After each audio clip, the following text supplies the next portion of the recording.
Hello and welcome everyone to the fourth round of the Output Racing League here from what was formerly the ISM Raceway, although they haven't changed the signage on the track yet.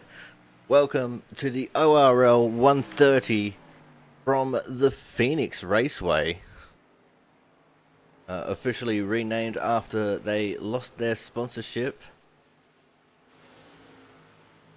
And yeah, we should be in for a great race. We got some adjustments to the tire compound to try and make it wear just a little bit differently, and it should be a pretty good show. We are even going to have a co-commentator in here that we will introduce later on. You guys will all know him and know what he's about when he comes in here, and we're going to put the hard questions to him as soon as he does get in here. He's just talking to some of the boys in the pits. So now let's go and have a look at some of the guys we got on track. Oh, as we see a little bit of a wreck here. Been a 91, the Skittles car, and that was a 20 that was in there as well. As hopefully everyone should be starting to get ready to do a pit party here. We'll still see some guys on track driving around. 51 of Travis Elliott, the 47 of Jordan Lee.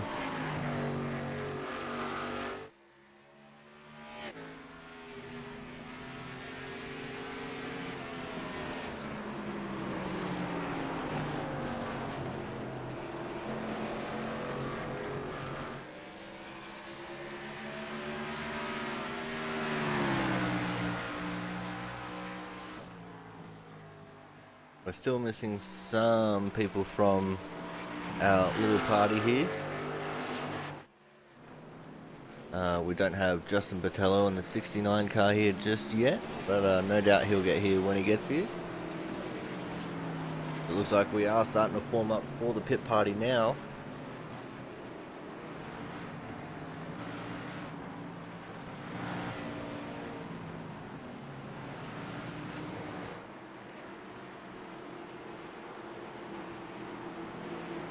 And now that he's finished making the long walk up here to the commentary booth, I'd like to welcome Mr. Matt Burgess, formerly the driver of the 12 car, but out of it for a couple of weeks here. Matt, you've seen some of the practice so far. It's going to be a pretty interesting race here with how slick it is out there. Yeah, definitely. I'm hoping with the pit parties and stuff, these guys will get a handle on it, at least for the race. And that's what we use the pit parties for, is so we don't have the mess at the start. That's why we do these pit parties, to try and get everyone acclimatized to the track in a pack a little bit in. It doesn't matter that the order's a little bit messed up, that's just half the fun. So we see the two of Chris Champeau going round on the final corner there and causing all kinds of mayhem. The one thing about this main straight, Matt, is when there's drama that starts, it's hard to outrun it. Kind of like a Bristol kind of wrecking area, isn't it? Oh, definitely, yeah. Especially that front straight, if somebody starts spinning there is not a lot of room to avoid. Now, we quickly touched on the fact that you're not driving this week and not next week as well. So, do you just want to explain to the folks at home what's going on to have made this decision? Well, first I'll apologize to anyone who was listening and viewing the race last week. I basically lost my cool, and I normally don't hit the push to talk, and it's a good lesson for all the racers out there. No matter how upset you are, don't push to talk and get on there and try to ream anyone out. It's unfortunate that I did that, and being part of the driving council, I know that's stepping way over the line. So I didn't even let the guys discuss it. I just basically took myself out and gave myself a self-suspension for the next two races. We did hear and see exactly what happened to you last week. It was on the broadcast, and you know, in the heat of the moment, you know, I reckon it's a completely understandable thing to get a little bit hot-headed, but you know, imposing a self ban of 2 weeks on yourself, that's a big step, man, and it takes a lot of courage to do, especially with how tight the racing's been so far this season. Yeah, I mean, I once I cooled down stuff and I realized why I did, and in position in the league and stuff.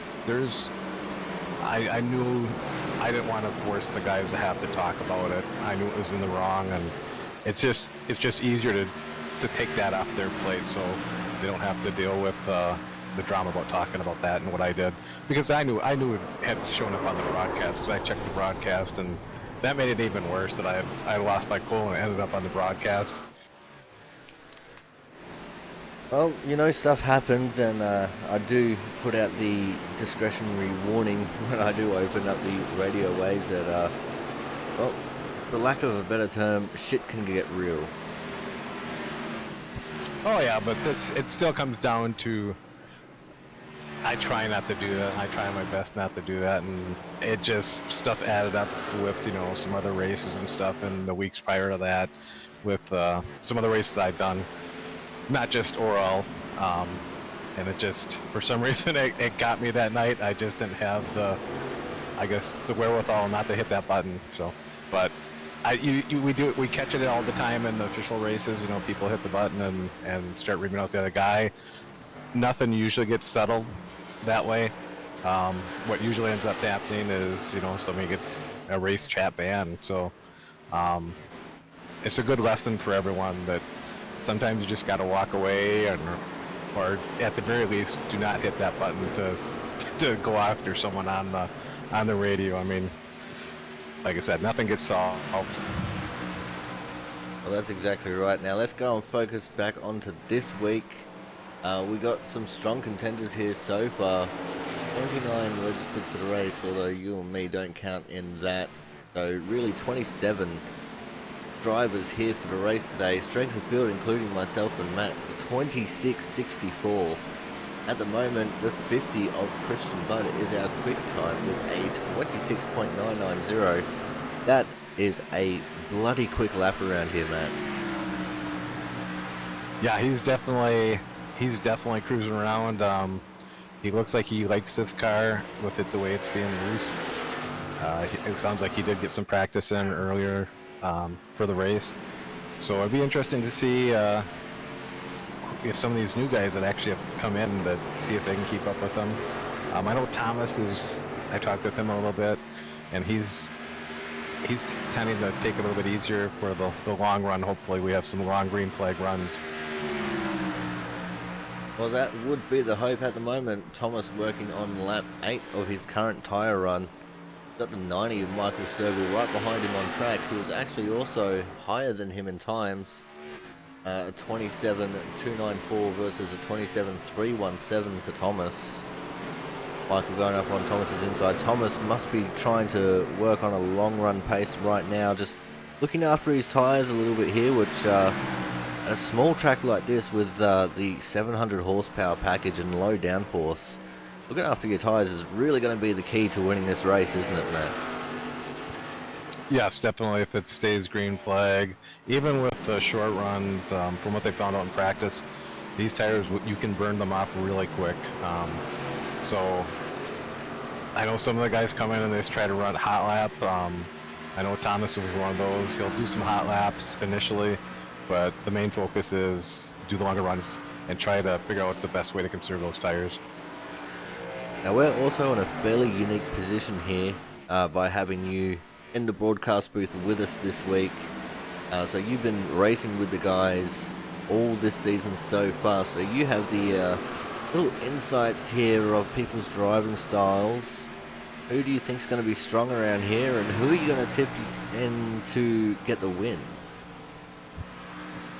Well, I mean, you have your usual cast of characters that are towards the front. You're gonna have your Christian Budd, Derek Myers, Philip Cross is new, so I would, based on his iRate, I expect him to be fairly quick.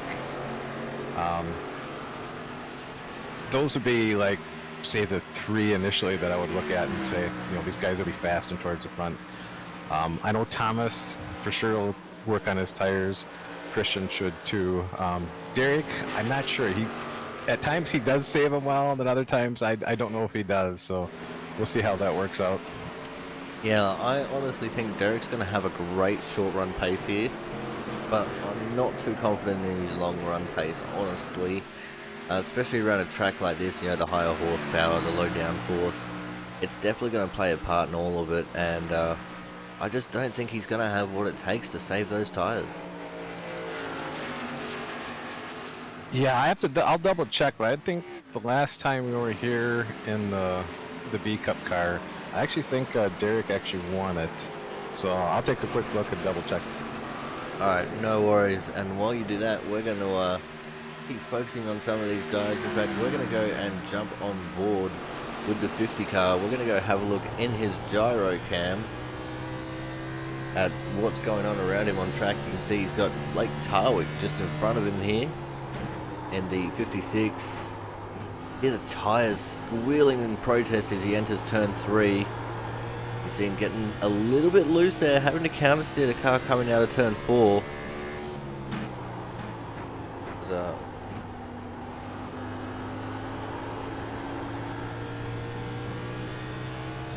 Just have a watch of the wheel movement here as he's going through the dog leg. Turn 3 and 4 really seems like the danger area here as far as getting loose. See on the back of the Matt D. Horton car. Got Scarlett Johansson. Oh, as Christian Budd gets loose coming off turn 4 again. Slams the wall a little bit there on the front straight. So I reckon Christian's doing that as a little bit of a hat tip to our 38 car of Thomas Harmon, who has Avril Lavigne all over his car. Oh man, I do love Frank's paint. Frank Isaacson in 24 car. He's put a spec map on it. It's his same paint, but it looks absolutely fantastic since he put a spec map on it. So checking back, it was beginning of December of this last year. We took the Xfinity cars to this track, and Derek actually did win it. You know, Christian Budd was second. I pulled up a third. So 8 cars, different car. The tires, you know, have been changed a bit. So we'll see if he can replicate that. Well, I was going to say we do have to take that with a grain of salt because the B cars at that time were still running the version 6 of the tyre models. And then after we finished our season, they actually went to the version 7 tyres, which are the current tyre model we're running now. Albeit with a little bit more tweaks to them now than what they were. But they tweaked it again overnight, Matt. So do you want to tell the folks at home a little bit about what tweaking iRacing has done to the tyre model for this season? Well, overnight it sounds like they've adjusted. They adjusted to some of the way the tire wears on these cars. It wasn't wearing quite like they wanted. So it sounds like there's a little more drop off to it now as far as your speed. I don't know if they actually are wearing the tire more, or just you don't have the speed anymore when your percentages drop on your tire. So based on what these guys are doing and how slick it seems, it's definitely changed the game. So a lot of these guys are going to be trying to get used to this new tire model yet again. The old tire model, I mean, you could run it hard quite a bit, and it wasn't, you know, initially it was a little slick. This seems like, you know, maybe more around the B car. When you get in the B car now and you got a couple laps, you have to take it easy, and this seems like this same thing. It definitely would seem that way. As far as I understood it, there was just a change to the speed that you drop off, as you alluded to, but I also heard that there was a change to the heating cycle of it as well. Heat up a little bit slower or faster or something. I'm not completely sure. I didn't look too much into it. I just had the Cliff Notes version. But anyway, let's get back to the racing on track at the moment. And we've got a good spread of the way that the cars are going right now. The car on screen, Travis Massier in the 13, currently down in 19th with a 27.414. Absolutely incredible, Matt, when you consider the top 22 right now. separated by only half a second. Definitely. We're definitely got a lot closer grouping of people as people have gotten experience in the league. We used to have a bigger gap, but as these guys get experience, racing with each other, and maybe some of these guys are a little bit slower. When I first started the league, now they're pushing those front guys, because they've gotten closer as far as the competition. Some of the guys that have come in are solid racers, so it's definitely. This competition in the league is a lot closer than it used to be, and so this season should be exciting. Exciting is definitely the word for it. And I also hear that we had a slight change to these cars as well, and not just in the low downforce aspect, but on super speedways like Talladega, we can expect speeds upwards of 205 miles an hour, which is absolutely incredible to think of. Yeah, I would guess that they're gonna maybe make some adjustments for that with the draft package, since they've tweaked these cars a bit. That might not be what they want to get more towards what the cars are actually doing. So we might see some more tweaks again for the super speedways for these cup cars. We probably will, as we now see the two of Chris Champeau getting loose into turn one. Not an area we usually see cars get loose, but that is where he went around, and see the 20, who was actually the 69 of Justin Bertello, starting to come out of his pit stall now. He's doing some burnouts in the pit lane. Is he trying to get some heat into his rear tyres, or is he just showing off a little bit? You'd never know with him. It looks like he was also doing some weaving there just before the pit exit. Oh, and in around he goes. Too much wheel spinning, not enough wheel saving there coming out of it. But he turns it back around and keeps on going. As we are trying to look for someone to watch on track, we may as well go and check out last week's winner. The first time he's ever won a race in the Output Racing League. It's Jerry Glenn in the 98 car.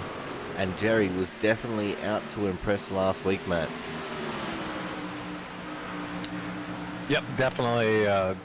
Auto Club was, it's a unique track. It's almost like a super speedway, except you do have to watch the corners with the aero push, and once your tires wear out. And Jerry managed to catch some late cautions. He was up towards the front anyways, and just beat the guys to the line. And he did it with enough style that Jonathan Hernandez in the 88 decided to help him out with getting there, which is absolutely fantastic. You never know who your teammates are going to be till you see them on track. And, there's definitely little cliques of people who like to work together. And it definitely makes things interesting, especially coming towards the end of the race. Yeah, I've always, I guess, felt that you want to race people how you want to be raced. Not everyone, follows that rule, and then like with some of the people I race a lot with, like Thomas and stuff, I'll race them harder than I might with some other people, because I know I can race hard with Thomas, and we're both going to hold it together. Other people, and that's from racing in the league, that, give them a little bit more room, because early in the race, there's no reason to keep people pinched down or anything like that. It's a long race, run your race, and when it comes to the end, that's when you put the pedal down.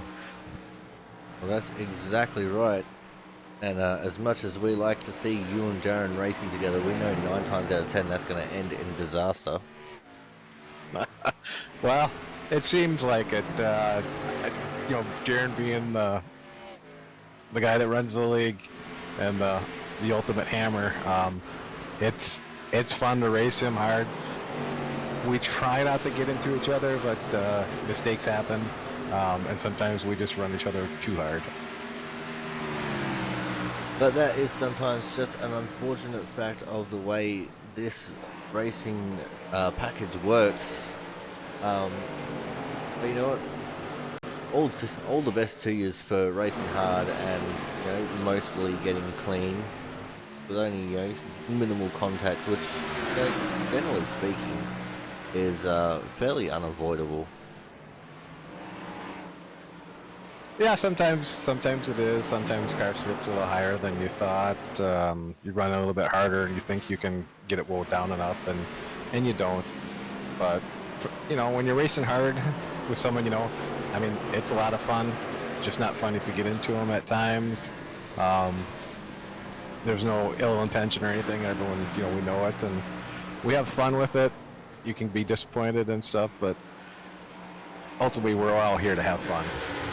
Speaking of driving hard, we have the 91 of Philip Kraus on screen. Just drove it in underneath the 50 car of Christian Budd. Currently 4th in the standings with a 27.138. These guys are definitely pushing the envelope, but we still only have the one car underneath the 27-second bracket here, Matt. Yeah. Surprise, who it is. He hasn't had the best finishes though. I mean, he's been qualifying well, but he hasn't had the best finishes. So it'd be interesting to see if he can change that this race. Yeah, we're definitely expecting big things out of Christian Budd here. As Matt said, just not the best results so far this season. Hopefully he can pick it up because we haven't been able to chat to him since we were in the B cars. So hopefully things can go the right way for Christian Budd today, albeit with a little bit of drama because, hey, what's a race without a little bit of drama, right? Right. We want to see some close racing here at the end. Hopefully it's green flag and they're still close and they're racing hard. And that is definitely what we hope to see. Don't forget, there's some people out there running some new liveries as well. One of them being the 7 of Brian Harris. We're just going to check out his paint here right now. He's got a couple of Twitch logos on there. He's got the Coca-Cola on the back just above the Camaro. He's even got the spec map to make some of that green and yellow on his car a little bit metallic. It looks pretty wicked from where we're sitting as he goes and gets it loose coming out of turn 4 and promptly puts it into the wall. Oh, and he even gets flipped just for a good measure there. Yeah, Brian might be one to keep an eye on and give some extra room. It sounds like he hasn't raced here before in these cars, so he's learning with the practice. Hopefully it's enough to get him through the race. Yeah, from what I heard in the chatter earlier on in the pits, this is his first visit to the Phoenix Raceway, or this current version of the Phoenix Raceway. So it's definitely going to be a tough proving ground for him. Even I struggle around here, and I've done quite a few laps around this track.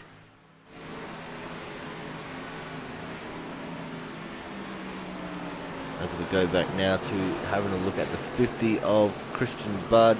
Got Frank Isaacson just in front of him. Frank looking like he's working on a long run. He's done 38 laps so far, and currently his times are down in the 29.5s, Matt. So considering his fast lap was a 27.4, that's a 2-second drop off in time over 38 laps. Yeah, with the race being 130 laps, it'd be interesting to see how these guys break it up, because that's a big drop off. But the lap times are so quick. I mean, pitting, you're gonna probably lose a couple laps unless you're far enough ahead. You might stay on one down. But green flag pit stops are gonna make a big difference here. I definitely think they will, and it'd be interesting to see if anyone would be willing to take the risk of doing a couple of short stops, maybe taking an extra pit stop throughout the entire race if we can go green the whole way, to just try and take advantage of those fresher tires. I would imagine you can see how looks like the say the first 30 laps go on here before they make any big decisions on pit stop. If we're having a lot of issues with, hopefully no yellows, but if we get a couple yellows in that time, you might not see people wanting to do a short pit stop just from the fact they could get stuck down 2 laps. Now let's go check out one of our other league rookies here today, making his debut race. We're looking at the 42 of Evan Rice. The 42 obviously not a strange number to our league, but Evan Rice definitely is a stranger to us. He's from Georgia. He's a 3166 A-Class 2.46 driver. And at the moment, down in 20th position, 0.406 off the leading time at the moment, Matt. Yeah, I'm actually in another league with Evan. I haven't, and it's a new league for me, so I haven't really had a chance to race him a lot. And now that he's joined here, we get to see a little better what he's capable of. Well, you've definitely got the best seat in the house to check out the way he drives here.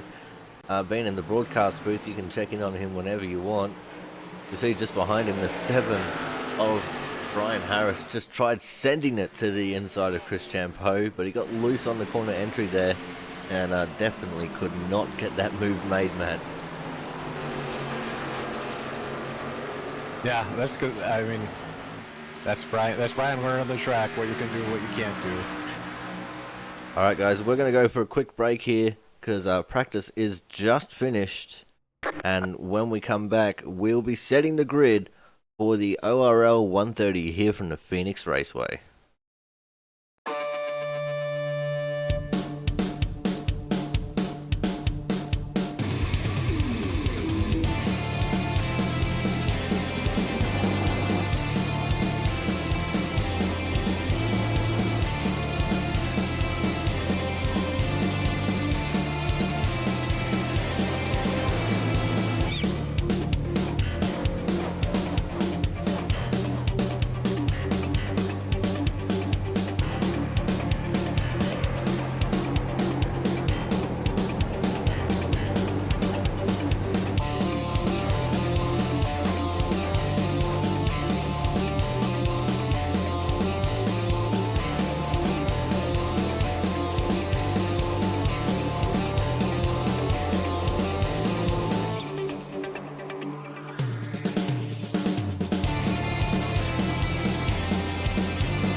Alrighty guys, we are back. We just had to cut the video off prematurely there because we got a lot of drivers to get through.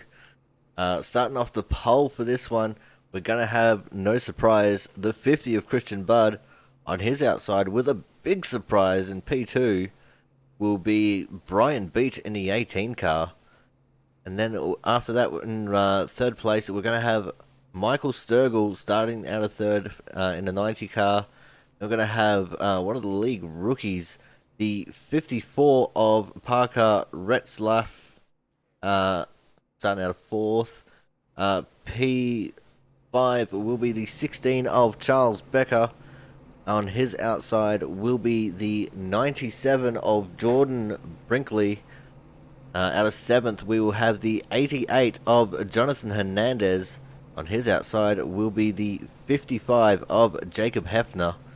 The 98 of Jerry Glenn will be starting out of 9th position with the 69, but on his car it's the 20 of Justin Botello on his outside in 10th. Then we're going to have the 42 car of Evan Rice out of 11th with Blake Tarwick in the 56 out of 12th. The 1 of Brandon Bennett will be out of 13th with the 14 of Keith Coulon out of Calhoun, out of 14th. Dustin German in the 99 will be out of 15th. The 2 of Chris Champeau out of 16th. The 101 of Christopher Spencer out of 17th. Derek Myers in the 20 car will be out of 18th. The 7 of Brian Harris out of 19th. Corey Williamson in the 81 car will be out of 20th. The 5 of Mark Pentikoff out of 21st. The 24 of Frank Isaacson out of 22nd. Thomas Harmon in the 38 will be 23rd with Philip Kraus in the 91 out of 24th. Jordan Lee in the 47 car will be 25th with league owner and operator Jaron Sanchez out of 26th position. Travis Elliott in the 51 car will be out of 27th, and we're racing already, could not get through everyone, so let's go back to having a look at our front of the pack. And we've got drama already. The 55 car has gone around. Chris Champeau's caught up in that, so is Blake Tarwick. Oh, and Chris just murdered someone. I think it was the 14 car of Keith Calhoun there that he got. So, drama already, Matt. Let's go and have a look at that and try and break it down a little bit here.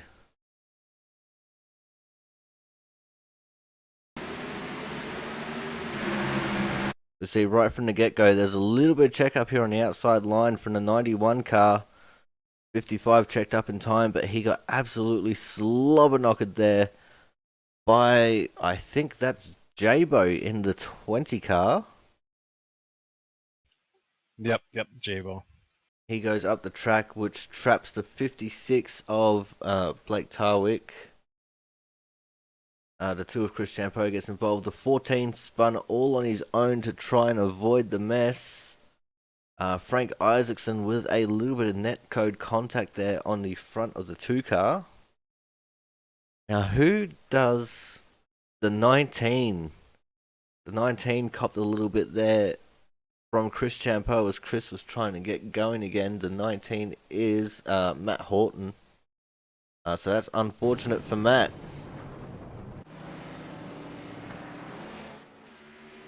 So a lot of drama here early, Matt.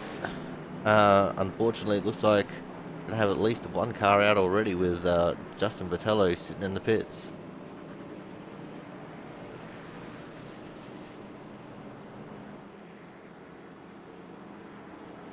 Yep, I was, looking at some of the cars. It looked like Parker just got a really good start. Had to let off a little bit. Brian Beach didn't get a bad start. Parker just got a better start. And he had to let off a little bit and just kind of cycled back. And we end up with a big check. Alrighty, so let's see if we can catch up with any of the drivers that were involved in that. So who did we say was right in the middle of all that? Well, Jabo would have been the one that started it by getting in the back of something. Yeah, Jabo's not in Discord.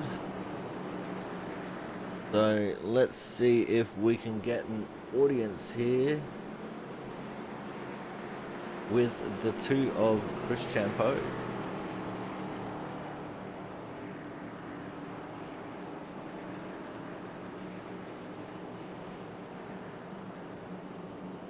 And our Discord's doing a silly thing where it won't let me drag him into the actual voice channel here.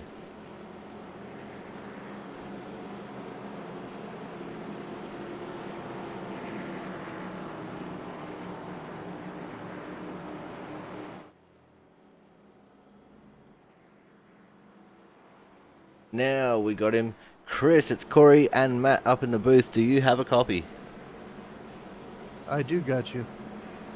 So that was a little bit of a cluster there at the start. What did you see out of your windscreen?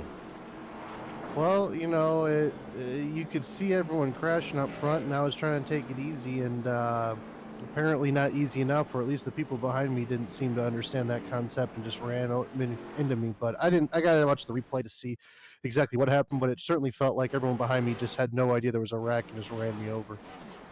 Alright, now it looked like you also tried rolling away a little bit quickly there and got into the 19 a little bit. Yeah, that definitely did happen. Because there were so many cars in a pile there, he wasn't even on my relative until I started to go. Alright, no worries. That explains that. Well, thank you very much for your time, Chris. Hopefully things will start getting better for you as the race progresses. Yeah, man. Thanks. Alright guys, so that was the 2 of Chris Champeau, unfortunately caught up in that situation. And we heard it there, Matt. He completely admitted to the accidental run-in of the 19 car.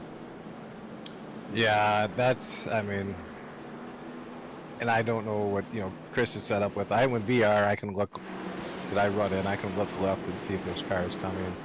And I actually jumped in, because Derek Myers is the one that got in the back of Chris, and I jump in Derek's in-car, and he actually didn't see the accident until he was starting to come into turn 1, with all the other cars in front of him.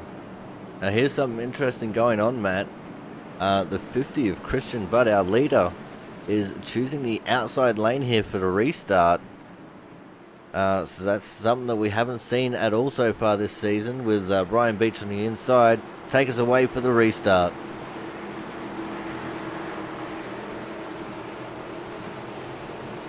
I'm guessing he's going to go on the outside, so he can get a good jump and a good turn in on turn 1. With the restarts, the leader has advantage, so he's going to usually can get a big gap, unless the guy inside just times it perfectly. And it was indeed a pretty good gap.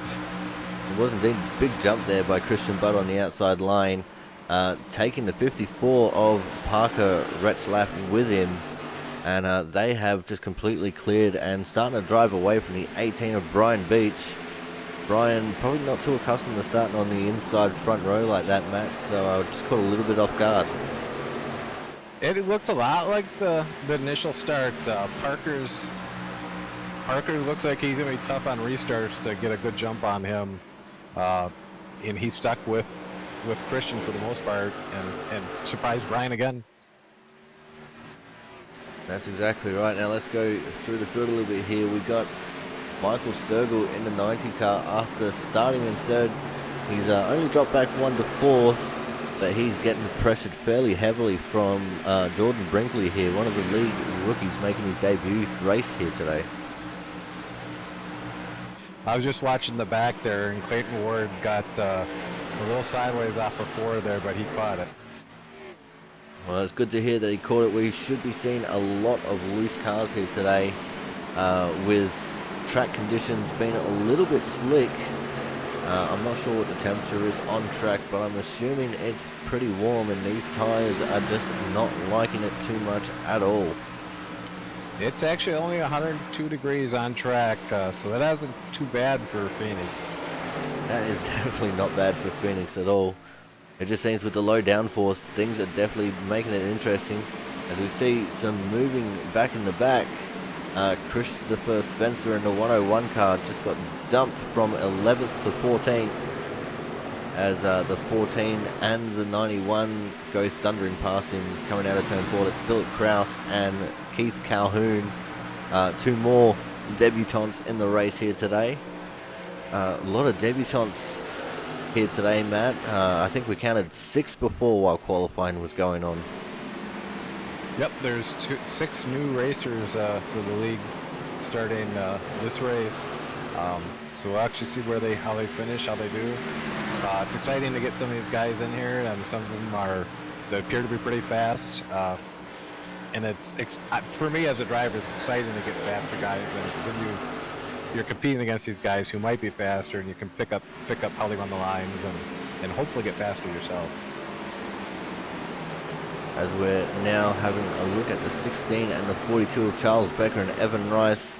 Evan, another one of the league debutants, trying to work over Charles Becker here for the 7th position, just in front of them. Jonathan Hernandez working on the inside of Michael Sturgill, gets the position done there. Jonathan Hernandez up into P5 and Sturgill back into P6. As now we see a move around the outside, something that I didn't think we were going to see here today. Evan Rice trying to get one over Charles Becker there. Has Charles got a problem? He might, or at least, unless his tires are going away that quick, I wouldn't think so. Yeah, that was just very strange, as we also saw Brandon Miller, the 22 car, getting into the pits. But yeah, that was just very strange there by Charles. Just seemed he got no run at all coming off the dogleg there, and just got absolutely swallowed up. That was incredible. I almost got to wonder if hitting that dog leg, it just loosened his tires enough where he had to let off. I would assume that maybe that was the way that it went, as we can see last week's winner, Jerry Glenn, in the 98, trying to work over the 91 of Philip Kraus, but he's going to have to worry about Derek Myers in the 20 there on his inside now.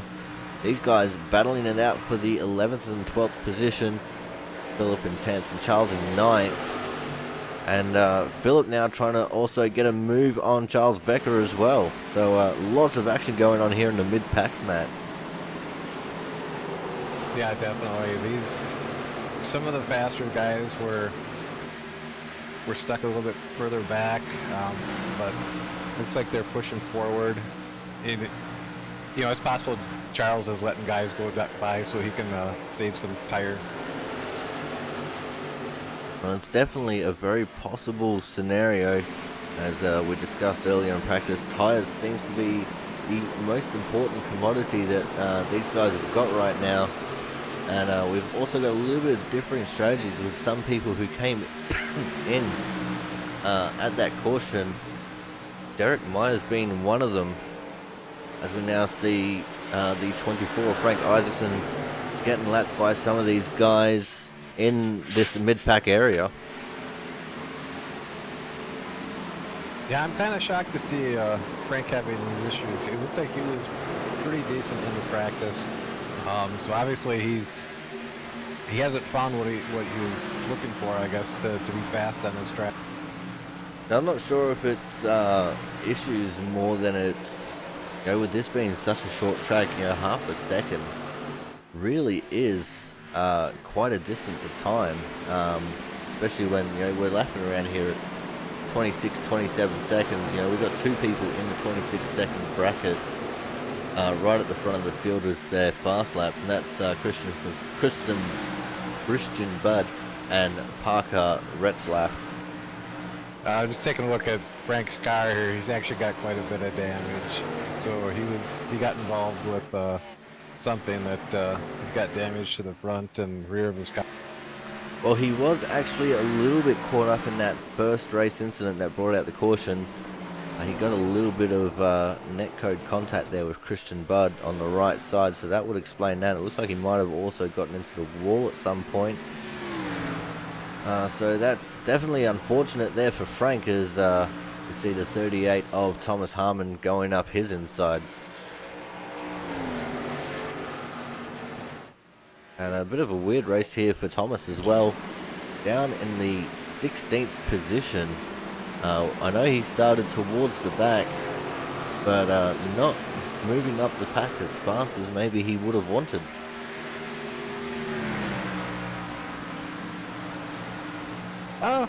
I know he's taking it easy in the practices, so he might be shooting for a long green flag. I mean, if you're going faster, like I said, you can wear those tires out quick. Once you start getting into the 70% worn tire and stuff, and someone's still in the 80s, they're going to be a big speed difference here. As we go and check back in with our leaders now, Christian Budd and Peter Retzlaff, first and second, but Parker is right on Christian's tail here, Matt. And this is what we kind of expected from Parker. He looks like he's a fast racer. We got someone that can handle these cars as good as Christian does. So this should be an exciting race.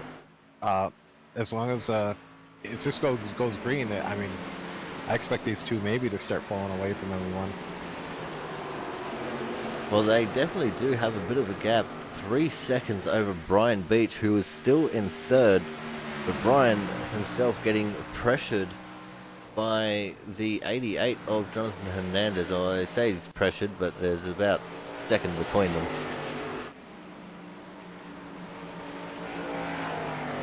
Yeah, this will be a big thing. Is once we get some more laps on these tires, we should see those who have been saving start to push towards the front. Those who've been running hard will start to slow down and slip back.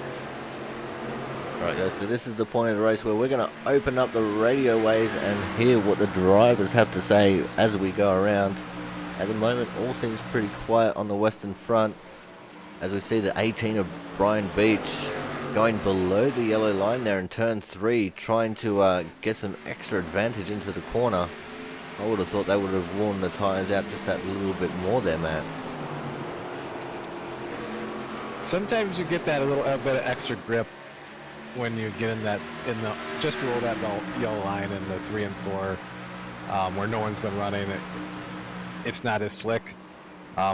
Generally, though, I don't run it too often because it can affect when you come off onto the straight there. You get a little closer to the wall. If you miss it, you're going to the wall, and you definitely don't want to hit the wall here. Alright guys, we are going to go for a quick commercial break here. When we come back, we will be continuing to watch the race as it continues on here, so make sure you stay tuned for that.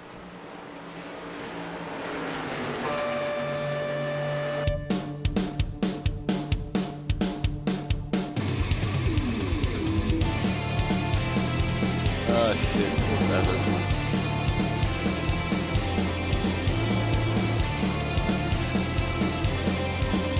Yeah, as I said, he got neck pretty badly. Oh no, don't start doing this to me, come on. There's too many people in server, I should start to blink fucking massively.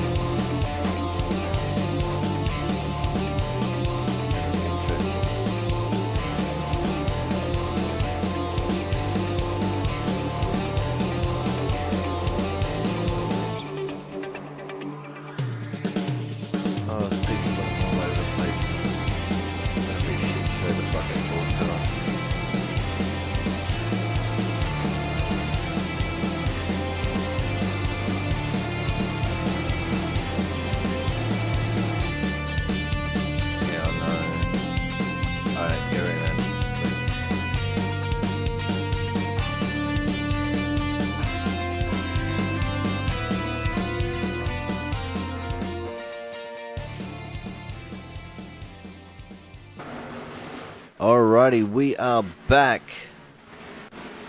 and as you can see, I'm having a little bit of issues here with keeping the cars on the track. Not sure what's going on completely. I'm sorry. Oh, I think it's, oh, We're good. There was a little bump from Parker and Christian, but they both Anyone saved got it. the wall a little ahead of me, so I had to brake a little harder. it's going to be a little bit hard for us to follow here, but hopefully things will start to equalize out shortly, because This is definitely going to make things very hard to keep up with if everyone keeps blinking like this, but all stations are still Christian Bud, followed by Parker there. As, yeah, things are definitely starting to get a bit weird here, Matt. Oh yeah, yeah, it's definitely looking weird on your side. I think we might have to go to another commercial break here, guys, just until this clears up a little bit. I'm going to try some things and see if I can't get this looking a little bit better. So stay tuned. I'm sorry that we're going straight back to another commercial break, but you know, I've got to try and give you guys the best picture quality we can get. So hopefully we'll be back shortly.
back.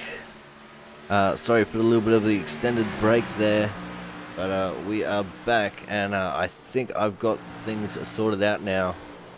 And as you can see on track, there has been a change for the lead while we were out.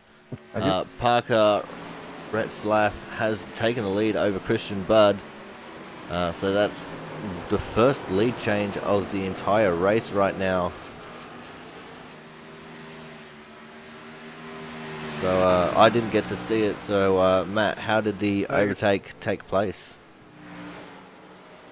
Actually, I would have to take a quick look and see. I was busy looking somewhere else, and I thought they were just running nose to tail, and suddenly I looked up and they were past. Well, in the meantime, we have 21 cars left on the lead lap here. These guys have been absolutely tearing through the field, as some of these guys are on very long runs indeed. We should be seeing some green flag stops happening here shortly. See, there is a couple of people who have actually entered the pits,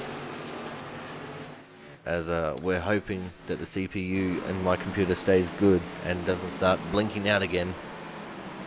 Yeah, from the looks of it, it just looks like Parker had a good run, and going into one there, I don't know if Christian dove in a little farther than he had planned, but he didn't get down, or he just let Parker go. I don't know. I doubt he let Parker go, so I'm guessing he just slid a little bit and Parker took advantage of it.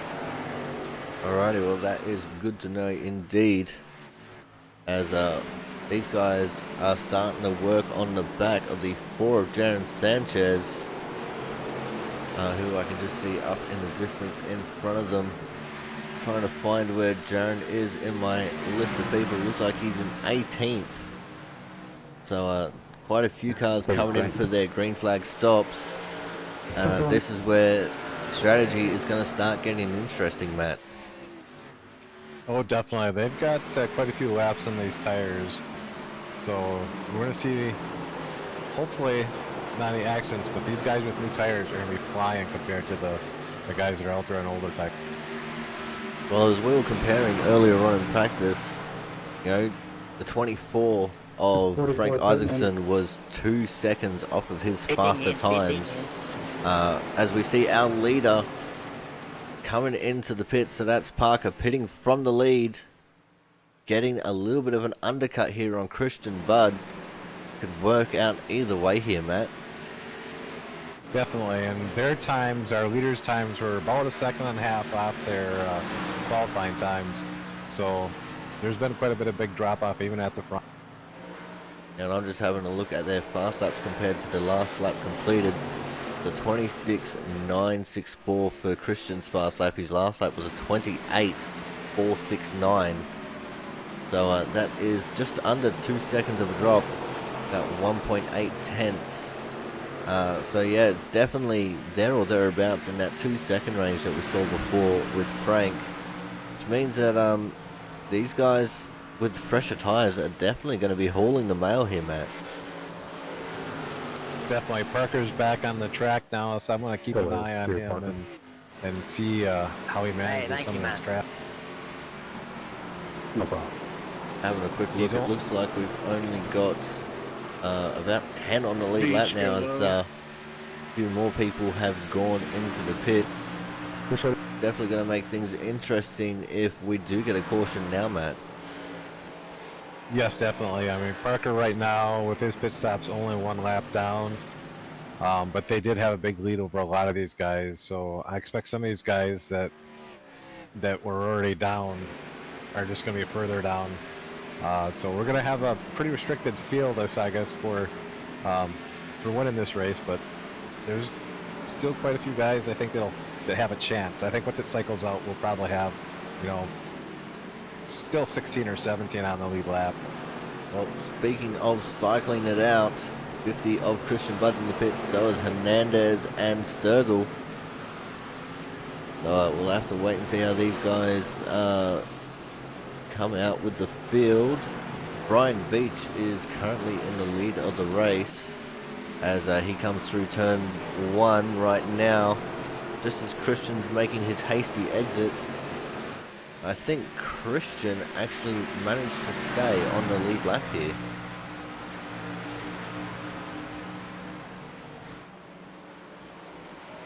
Indeed, he did. Christian stayed on the lead lap just in front of the 18 of Brian Beach. But we need to know the gap between Retzlaff and Bud here, Matt. It looks like Parker's in front of Christian, so good to see what this gap is.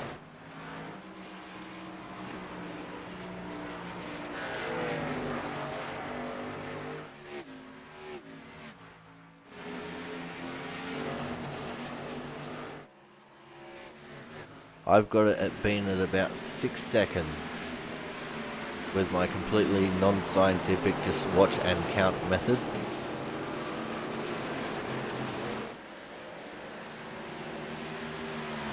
Yep, that's what I'm seeing. It's probably about about a 5.7 second gap between them. So there's a big difference in the tires and the pit stops. I'm kind of looking at the pit stops, see if maybe Christian had a bad pit stop compared to Parker, but looks like Parker's pit stop was actually a little bit slower.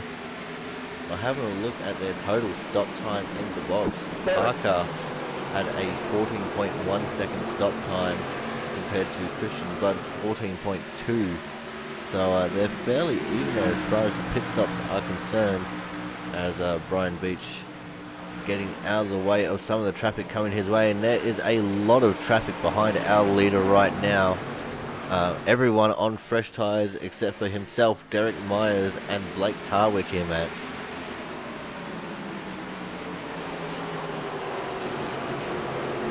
Yeah, this is the big thing with the new tires is getting around these guys.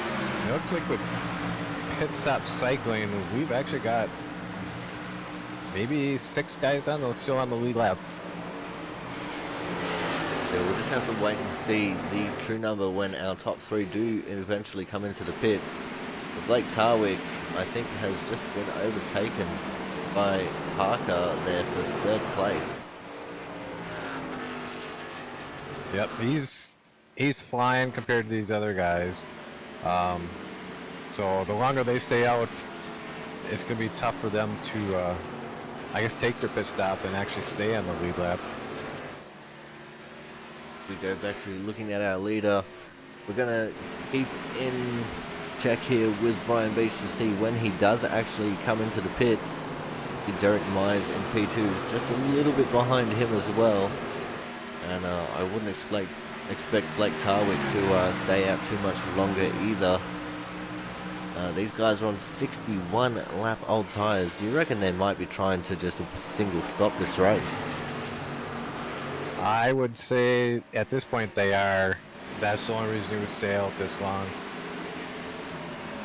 I mean, honestly, all they really need to do is make it to lap 65 and then try and make it to the end from there. But we did have that one caution that would have extended the life of their tyres and fuel a little bit there right at the start. Yeah, Brian never pit on that first caution, but Derek and Blake did, so they pitted on lap 3. So they'll be slightly newer tires. But there's not a whole lot of reason to push it beyond, 65. We just saw there the 99 of Dustin German getting very loose, trying to navigate around his teammate in a 20 car. At the moment, it looks like all stations are still fairly stationary at the moment, as the 18 and 20 continue on for another lap here. Oh, and he's in the wall. Brian Beach in the wall on the inside, bringing out the caution, and he has just towed to the pit lane. Now he has just absolutely gifted Derek Myers the most boss track position he possibly could have there, Matt. Yes, definitely. Derek was on those old tires, and Parker and Christian were catching him fast. So this is a break for Derek. Probably what he needed at this point. So it should be interesting to see how he does with these fast guys behind him. And that has completely shaken up the entire field, Matt. Should not have been a caution. Got Michael Sturgill, who was going to get the lucky dog here, and then we're going to have 12 cars on the lead lap.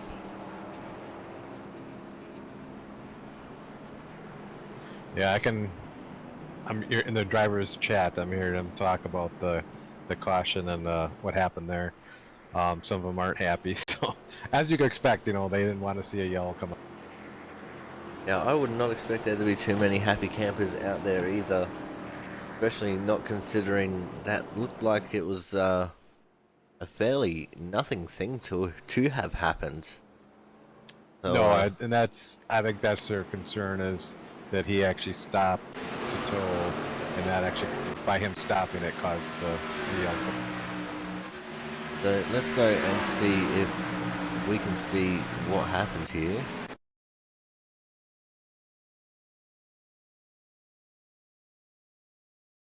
We're looking for the 18 car.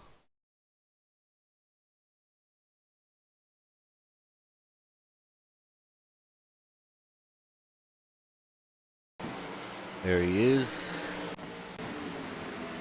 There's his crash.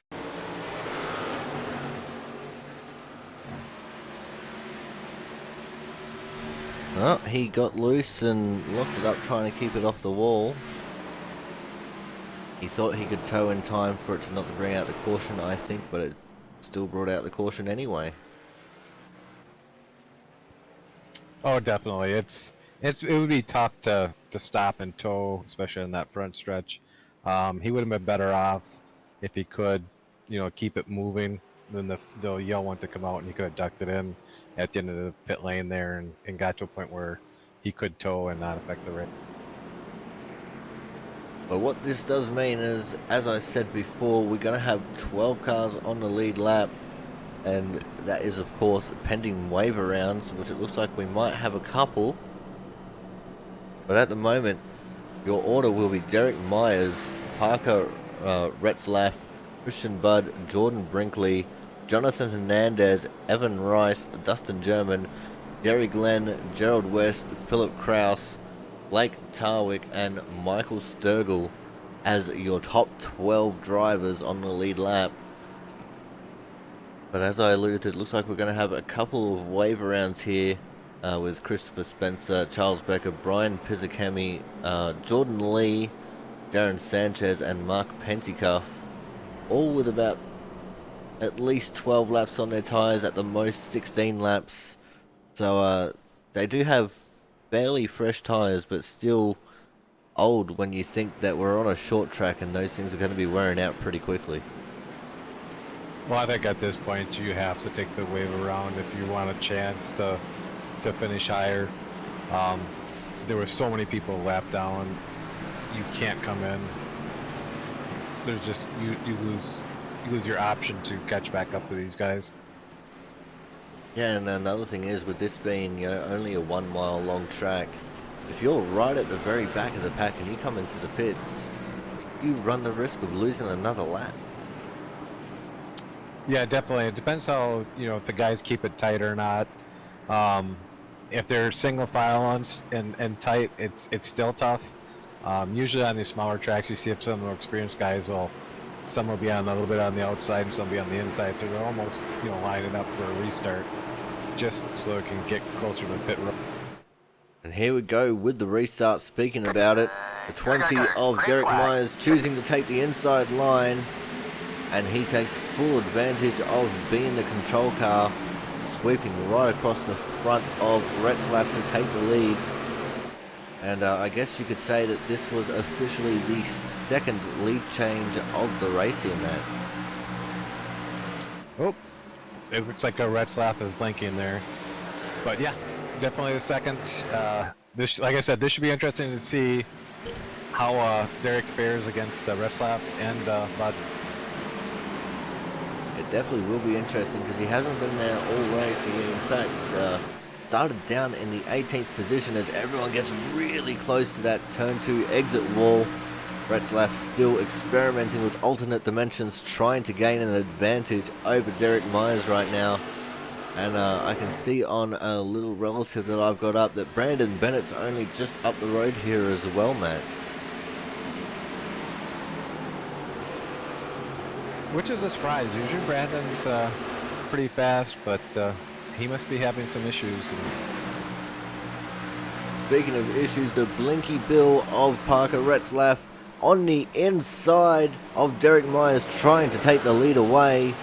Derek fighting back strong on the outside there of turn 4. Still holding on to the advantage as they go over the stripe. Going into turn 1 and 2 though. I think that's where his advantage is going to run out. Although he'd probably be more worried about where Retzlaff is more than anything, Matt. I was going to say that going in turn 1 there and Retzlaff blinked, there's just no way you can know where that guy's going to be. And it looks like he is trying to make the move up the inside again. Couldn't quite get the momentum off the low side of turn 4. Folds back into second place as Retzlaff still holding on to the lead right now. We're just going to keep it focused on Derek just so we can keep an eye on everything that's going on in this battle. No offense to Retzlaff, but with him blinking out like this, it'll just cause issues for the broadcast. And that's not what we want to see. I mean, that's why we had to have that extended commercial break earlier. Oh, Derek just about lost it there. He's pushing hard, and I don't know if Christian Parker actually pushing as hard as he is. But we'll find out quick, you know what, if he's pushing really hard, his tire's going to wear out really quick. Well, having a look at the demeanor of Christian's car here, it just looks very calm and controlled. You don't see him getting sideways very often here at all, especially not coming off of turn 4 where we've been seeing everyone getting sideways. Yeah, you expect that from Christian to be calm and controlled, and there's still quite a few laps to go. I think he knows he's got to save his tires for his last run. We had a long green flag run there, so we'll expect more of the same. Especially if this is going to be going green to the end, as we see a big slide in the background there. Just about a crash, I'm pretty sure. That was the 42 of Evan Rice involved. No, it wasn't. It was the 97 car there. Another one of our league debutants in Jordan Brinkley getting loose off a turn 4, Matt. Yep, he did duck down underneath the yell a little bit, but that just comes back to the rear tires just getting a little bit loose, and he did get hit in the rear end by Hernandez, so he's got some damage. And it looks like Hernandez also has some damage on his nose, which generally wouldn't be a worry at a short track.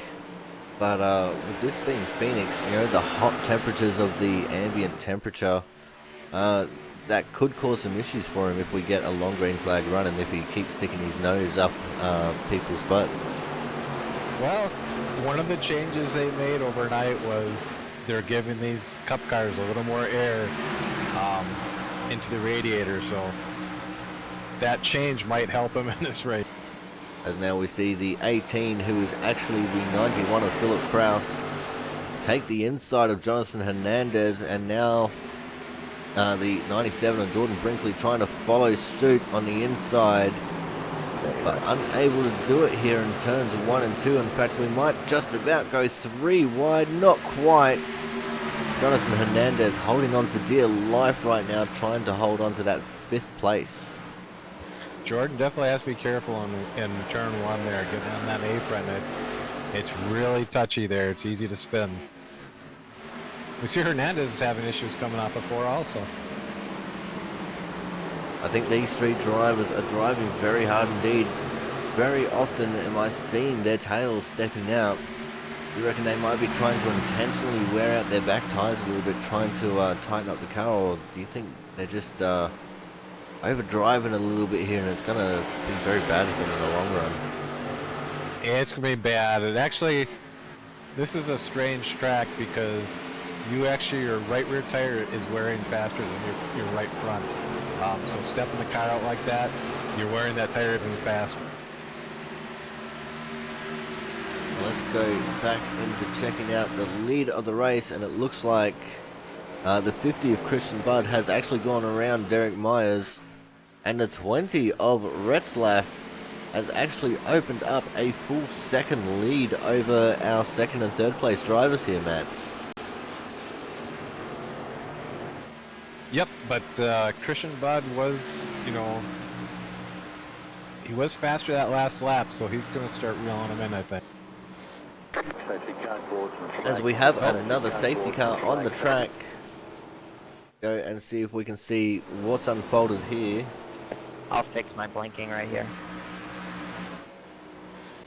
Looks like Corey Williamson had an issue coming off of 4. Got a little bit loose and tagged the inside. Alright, we finally caught up to it. Go into slow-mo, see what's happened here. He's behind Jaron Sanchez there and in front you're of out the front, 5 it of doesn't Mark matter. Pentecoff. But And yet, just getting that 4-wheel drift going behind Jaron. And just like the 18 of Brian Beach, nowhere to go but that inside wall, Matt. Yeah, I'm in Corey's cockpit here, and I think he thought he was good to get on the gas a little bit more, and it just stepped out on him. Unlike Brian Beach, though, he didn't catch it, and he hit the inside wall pretty good, and it ended up spinning. So that is going to shake things up again here, as we have 20 cars on the lead lap. But it will, actually no, we've got 21 on the lead lap. But we'll get an extra one with Clayton Ward when he gets the Lucky Dog wave around here, Matt. Definitely those guys that took the wave around earlier were actually happy to see that yellow come up.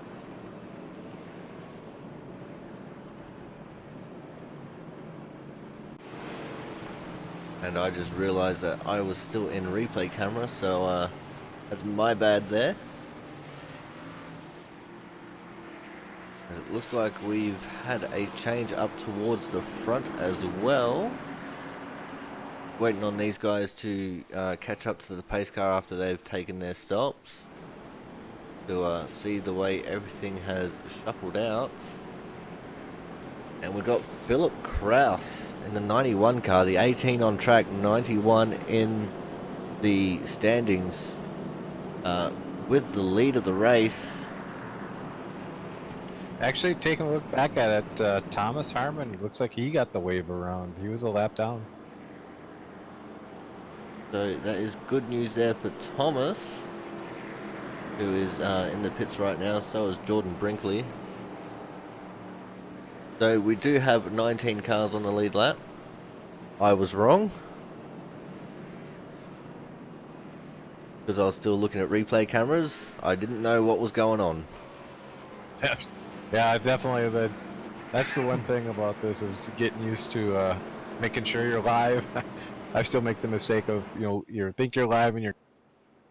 I make the mistake all the time, and I usually don't admit to it, but I will this time. So your order right now as they're coming across the line is going to be the 91 but the 18 on track of Philip Kraus, Parker Retzlaff in P2, Derek Myers in 3rd, Christian Budd 4th, Michael Sturgill in 5th, Evan Rice in P6, Gerald West in 7th, Dustin German in 8th, Blake Tarwick 9th, and Jerry Glennon in 98 sitting in 10th position right now. We've got Christopher Spencer, Jordan Lee, Jaron Sanchez, Mark Pentecoff, Jonathan Hernandez, Thomas Harmon, Charles Becker, Brian Pizzicami, and Jordan Brinkley wrapping out your lead lap cars, and that is also your top 19. So, Matt, we're going to have about, what's that, 14 laps left to run in this race. Who have you got your money on at the moment?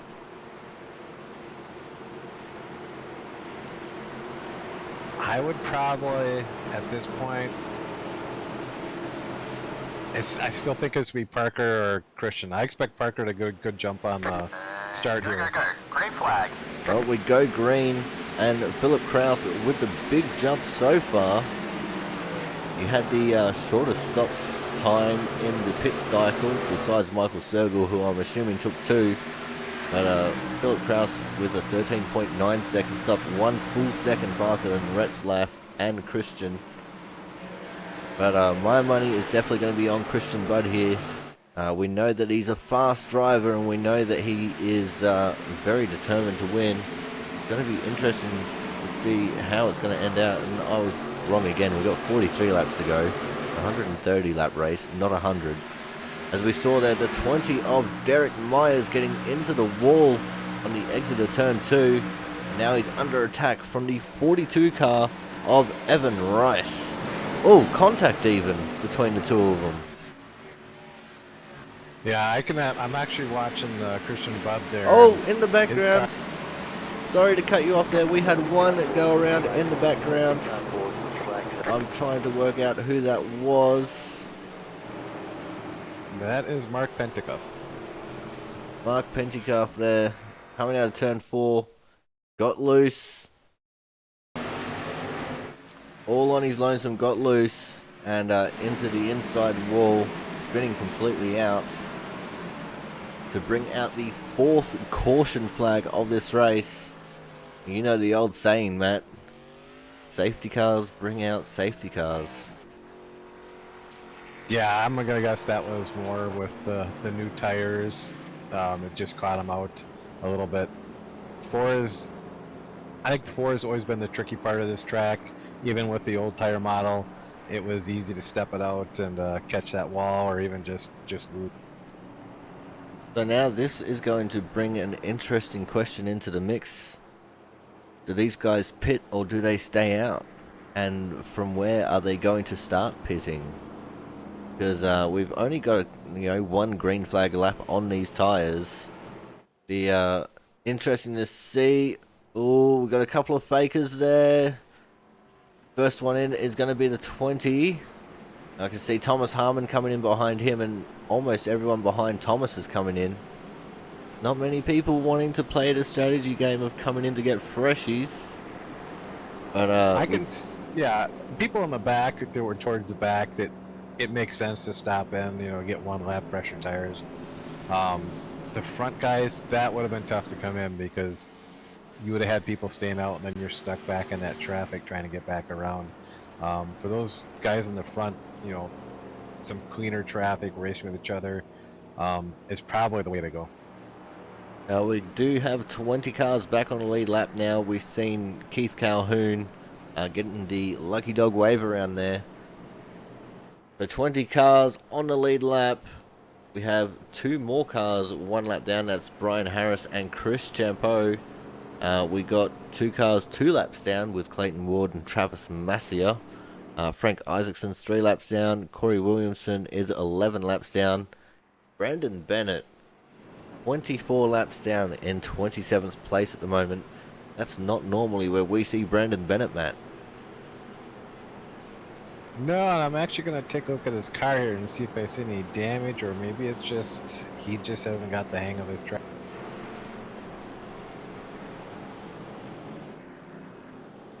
Well, having a look at his car, it doesn't look too bad. It's a little bit crumpled up at the front here. But all in all, the car does not look that bad at all. No, it doesn't. So I'm wondering if, because they made those changes overnight, and sometimes it takes a little bit longer for guys to adapt the changes.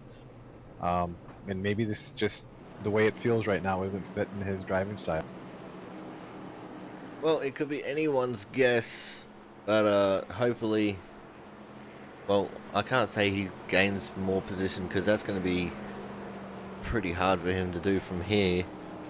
But anyway, our order right now is going to be Philip Kraus, followed by Parker Retzlaff, Christian Budd, Evan Rice, Michael Sergel, Gerald Weston 6th, Dustin German 7th, Blake Tarwick, Jerry Glenn, and Christopher Spencer as your top 10. And we're going to have Jordan Lee, Jaron Sanchez, Charles Becker, Thomas Harmon, Jordan Brinkley,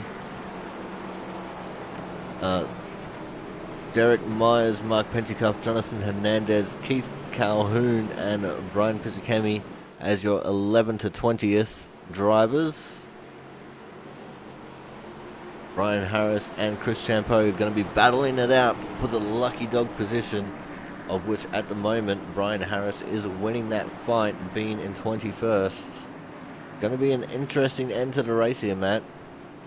Definitely. I'm going to keep an eye on Derek there. He's way back in 16th, but he had stayed in and get his damage fixed, so I expect him to try to charge through, but there's a lot of traffic Alright, as we get ready for the restart, Philip Kraus chose the inside line, and we're off and racing again. He gets the early jump just before they got out of turn 4. We see Brian Pizzicami coming back into the pits as everyone took the green. I think he might have been caught speeding on the pit lane. We see Christian Budd also making the move to take over third position there from Evan Rice. And now the race is well and truly on in earnest as Gerald West in the 86 car going out very wide there in turn 3, Matt. Yep, it looks like it just, you know, with those fresh new tires, or actually he didn't.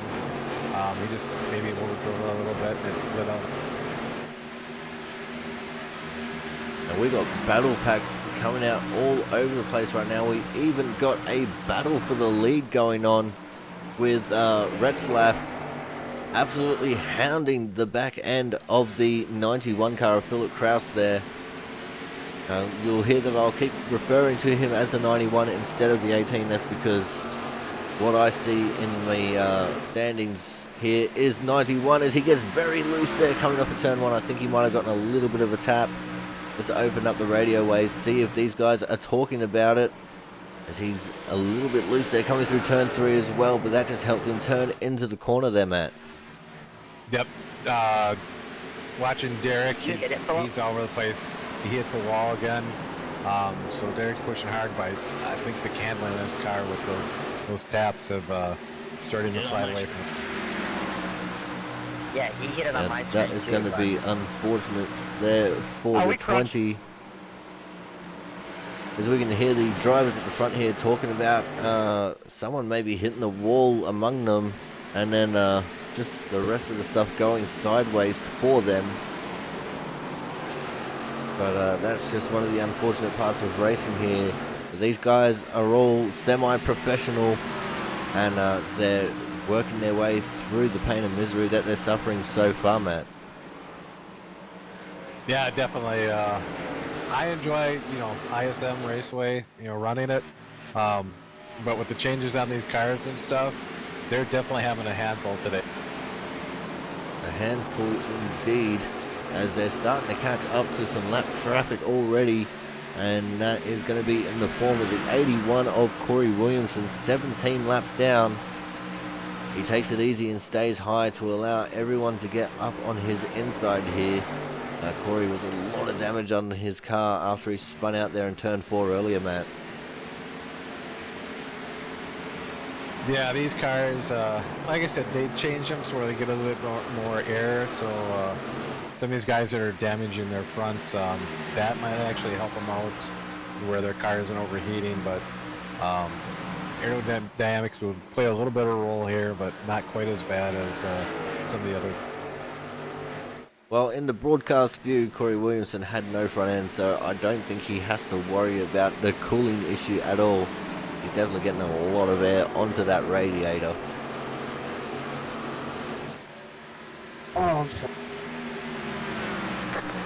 As we have another caution out on the track, and I think that one involved the 44 of Clayton Ward. Let's go and have a look at what transpired here. Coming along the front straight. Looks like he's just catching up to the 81 of Corey Williamson going into turn 1. Yeah, he just got in way too hot. Oh yeah, indeed. Pushing up the track, you can see his wheel turned right into the inside of the track. This gives Corey Williamson the unfortunate tap that's going to send him around. And this is definitely a race to forget there for Corey Williamson. Yeah, you're going to have races like those. I've actually had a couple of those this year already. So you just have to move on from them. You know, stick it out, get what you can, and look forward to the next. So now we've got a few more laps on the tyres, and as you can see, everyone coming into the pits. But what this also means is Brian Harris is going to get the lucky dog wave around here, Matt. Well, I'm sure he's happy about that. He's actually done a pretty good job for not racing here in these cars or even racing this track So he's got to be happy where he's at. And if he wasn't happy about where he's at, then there's something seriously wrong, because he's in the top 20 on what is one of the most arguably hardest fields that we've had to deal with here. 36 drivers, well, 36 people registered, and 34 of them on track. You and me are the 35 and 36 cars there, and the strength of field of a 28.42. Definitely nothing to sneeze at, Matt. No, these guys are definitely some fast drivers, and it's interesting to see some of these guys that we normally expect towards the front have struggled. Some of the guys that are newer up there, and some of the guys that we don't see all the time are up there. So this is definitely, with the changes in the car and this track, it's shaking up what we normally see for each race. Talking about shaking up what we normally see, we have another change for the lead, ladies and gentlemen. The 47 of Jordan Lee, with a 2-tire stop, is going to take over the lead of this race from Parker and Philip Kraus and Christian Budd. 2-tire stop, definitely a very risky choice here, especially with the tires wearing the way that they are right now. It's a bold move, Cotton. How do you think it's going to pay off? He's got to survive a couple laps. It'll be a little bit looser initially, which the cars are already loose here, so that should be interesting. But after a couple of laps, lap to 2 laps, it should settle in, and it should be fine. Well, we'll have to wait and see how it plays out for sure, as I think we're getting a couple people who are going to get waiver rounds as well. Chris Champeau stayed out on the track and he's getting a waiver round. And there's a couple of other people who got one of their laps back, including Travis Massey and Brian Pizzicami. So that's going to make things interesting for those two drivers, battling it out for the lucky dog position. And Matt, when we get the green flag, we're only going to have 25 laps left in this race. Yep, hopefully this is the last yellow, and we can see these guys running out for green and battle it out and see who comes out. Well, it would definitely be nice if that is the way it's going to play out. The pace car heads into the infield. We're going to jump on board with Jordan Lee into his gyro cam. He's off and racing again. Gets a big old jump on the rest of the field. We can't see behind us, but we can see below us. Oh, and there's a little bit of contact there with Peter Retzlaff as he's taken the inside to 54. Absolutely just stealing the lead away from Jordan Lee there. And we have another caution on the track. Oh, Derek Myers has been involved in an accident. Let's go and see what unfolded here for Derek. Multiple car crash this time. Derek just there behind Thomas Harmon. And it's actually the 101 car there, getting into the back of last week's winner, Jerry Glenn, coming up the track into the 20 of Derek Myers. Derek spun out and he collected the 16 of Charles Becker, the 5 of Mark Pentecoff. Very lucky to get through there. The 44 car there is lucky to get through as well. Oh, someone who's not lucky to get through. I think that is the 13 of Travis Massia, piling into the 20 of Derek Myers there. That's going to ruin his chances on trying to get back on the lead lap. And the lucky dog here should be Brian Pizzicami, Matt.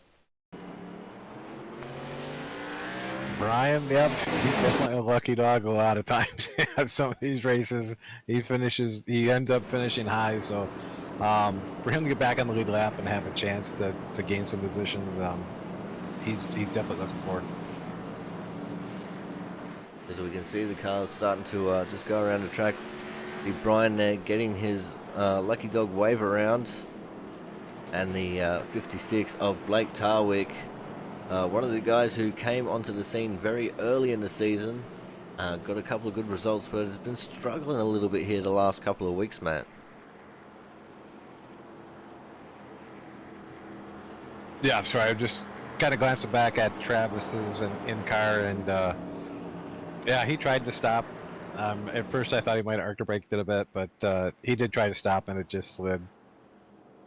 Yeah, he had absolutely nowhere to go there. It's unfortunate for Travis because that's going to be a little bit of extra damage he's going to have to take the time to try and fix. So hopefully it doesn't affect him too much. But we'll just have to wait and see how the cookie crumbles. So it looks like we're already starting to get formed up here.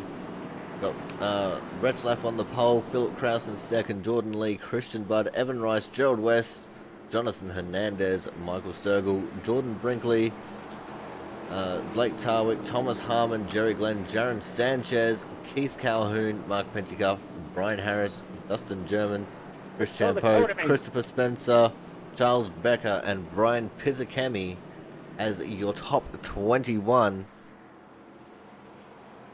I'm kind of curious to see how Jordan handles this restart. You could tell on that last restart with those two tires, it actually slid a lot more than he thought it would. So now that he's on the inside, I want to see actually how he handles turn. Yeah, it was definitely not a very happy car at all there on that restart. He got the early jump, but couldn't hold it down there in turn one where it counted.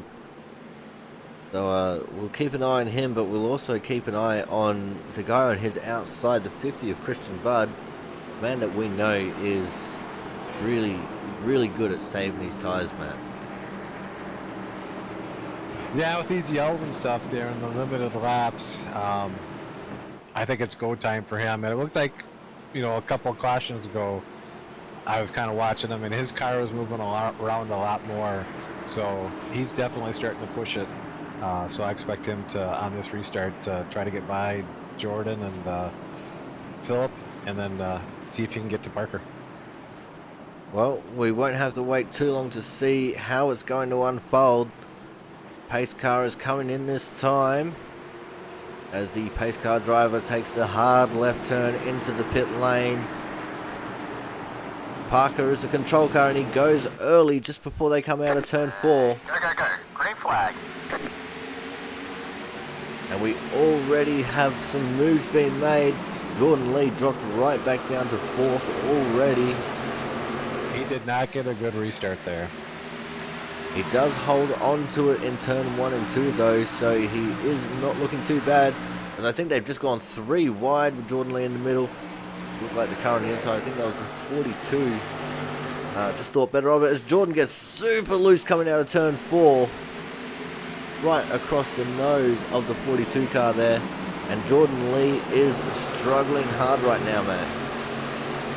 Yeah, he didn't get a. I mean, we got the caution so quick. He didn't really get those right side tires heated up. So he's still going to struggle with that looseness and for a couple laps.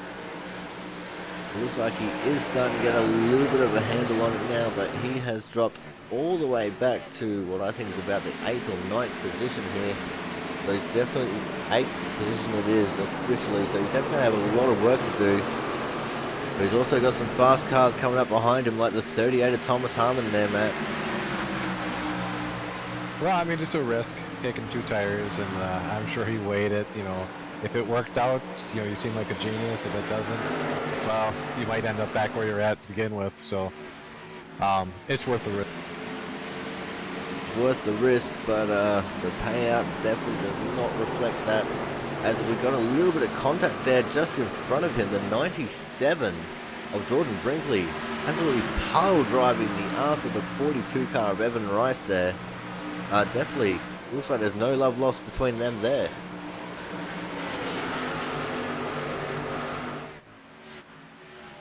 Yeah, it looks like, you know, Evan might be struggling a bit. I think some of these guys, now that they're pushing, they change their braking zones, and they're getting caught out by that. We're going to move back to the front of the pack now. See, Parker is pulling out to about a half a second lead right now over Philip Kraus. Christian Budd sitting there in 3rd still. I reckon this is going to be the battle for our podium. And just looming there in the distance behind him, we've got our own version of Kevin Harvick. Where did he come from? It's Gerald West, man. Yeah, Gerald, we're kind of used to that. He, you don't see him for a while, and then suddenly he comes speeding through. Generally, he catches up a little bit faster, but you know, with this being Phoenix, he's had to deal with the traffic and everything. So, no surprise that he's up there. Be interesting to see if he can catch these guys. I mean, the limited laps, I don't think he can get to Parker, but I know he's pushing to get to these other guys. Officially, he started from the 33rd position. He's made his way up to 4th across the race. Fortunately, he's not eligible for the Hard Charger Award because he didn't put in a representative qualifying time. But that is still no mean feat, man. No, it's definitely, you know, the cautions and stuff, it's kind of worked out for him, but you still have to navigate all this traffic and avoid the wrecking cars. And this is what we see time after time from Gerald. Every so often it doesn't work out for him, but most time we see him push the front from the... As we start working on lap 119, we have 12 laps left in this race. And it's going to be very hard pressed to find someone who's not in this top 3 right now that could possibly win the race. I've still got my money on Christian Budd. Time for a definitive answer now, Matt. No more sitting on the fence. Which one of the top 3 are you going to pull for? I really think Parker's gonna pull this one out. He's at times a little bit slower than these guys, but I think Christian's going to be fighting with Phillip, and that's going to let Parker maintain enough of a gap to pull this up. To work our way through turns 3 and 4 to complete lap 120. We're going to have 10 laps to go at the start-finish line. And Gerald West is not alone either in his endeavour to try and catch this top 3. He's got the 90 of Michael Sturgill. Another league rookie. He started racing with us in Daytona, but he's definitely been showing that he's been worth having him in the league, Matt. Yeah, I've been watching their lap times, and Michael was catching them, and then the lap times are kind of even out. They're about even with him and Gerald, but I guess we get to see who's still got some tire left and can, I guess, pull away from one or the other. Well, Gerald just slid it through 1 and 2, so I expect Michael to take advantage here. Yeah, if he didn't take advantage here, it would definitely be very weird as he ducks and dives and bobs and weaves trying to find a way around. He finally gets it on the inside of turn 3. Clears him before they got into 4. But a little bit of tap on the way through. Gerald not going to like that. No, Gerald's definitely going to try to get back to him, but it looks like Gerald might have used up his tires a little bit, or because he was sliding a little bit before that, and Michael's been a little bit more stable, but I guess Gerald's definitely going to try to get back to him and get a little tap for that. Yeah, you can see that with how aggressive he's driving through turn 3 and 4 there. He's going to do it. This is going to be his best chance to do it into turn 1, you'd reckon. Because you can definitely use the Arca brakes there and use the car in front of you to slow up. As the old saying goes, 8 tires are better than 4, man. Well, Gerald, we know that he'll get back to tap you, but he'll try to tap you where he doesn't wreck you. He'll try to tap you just to push you a little bit, get you out of the lot. So you see Gerald much higher on the track coming through the exit of the corner there. Trying ever so hard just to get his bumper to the rear of Sturgill. I just don't think he's going to be able to have enough time to do it. He's definitely running out of laps here as we come to 5 to go when they come across the line this time. I think Gerald might just have to live with the fact that he's probably going to finish in 5th here, Matt. Yeah, it looks like Michael's pulling away ever so slightly. I know Gerald's driving it hard, but I think his right rear is starting to give out, and Michael's slowly going to start pulling up. Speaking of the fact that we've only got 5 to go, in fact we've got 4 1/4 now. Christian Budd trying to work over the 91 of Philip Kraus. And this has allowed Parker Retzlaff to just pull away at the moment, Matt. Yeah, he's running about 2 tenths faster now with these two trying to fight it out. When you got that other guy, pushing you from behind, and you guys end up fighting it out, the leader can kind of take it easy and slowly pull away. Comes around the corner. He's going to get the 3 to go signal from the flag stand. Also coming up to the lap traffic of Frank Isaacson, who he should be able to overtake fairly quickly here. But there's a small chance that he might encounter some more lap traffic before all is said and done, Matt. Yeah, lap traffic could come into it. Frank's usually pretty good about getting out of the way of these guys when he does get lapped. And depending on who else is there, most of these guys will move over for the leaders, let them run their race, especially towards the end. We're now going to turn off the radio with 2 to go. Looks like Christian got a little bit loose, so he's falling back away from Philip. So guys, let's hear it in chat. Let's get some hype going in the Twitch channel right now. The debutant of the Output Racing League here at Phoenix Raceway, Philip Kraus in P2 and Parker Retzlaff in P1. If you're a supporter of either of these two drivers, let's see your support in chat, because these guys have just come out and absolutely smashed it as he's coming out of turn 3 for the final time into turn 4. Your race winner here for the ORL 130 at Phoenix Raceway is going to be Parker Retzlaff, Philip Kraus in P2 and Christian Budd in 3rd. Matt, it was an incredible race through and through. We had that really long green flag run, but then as soon as we got that caution, cautions breed cautions. Yeah, and it wasn't, the cautions we did have, it was usually with the fresh tires and people get caught out by them. And then the few that we had that were after long runs, it was people get caught out turn 4 with, another loose condition. So that right rear is definitely an issue for a lot of these guys with the way it wears. Alright, so if you have access to the Tier 2 Burnout emote here at the Aussie Sim Commentator Twitch channel, I suggest you absolutely spam it in chat right now, as we got twin burnouts going on with Jordan Brinkley as well. Got some very happy drivers on the track, and we're going to be looking forward to seeing them in the interview room immediately afterwards.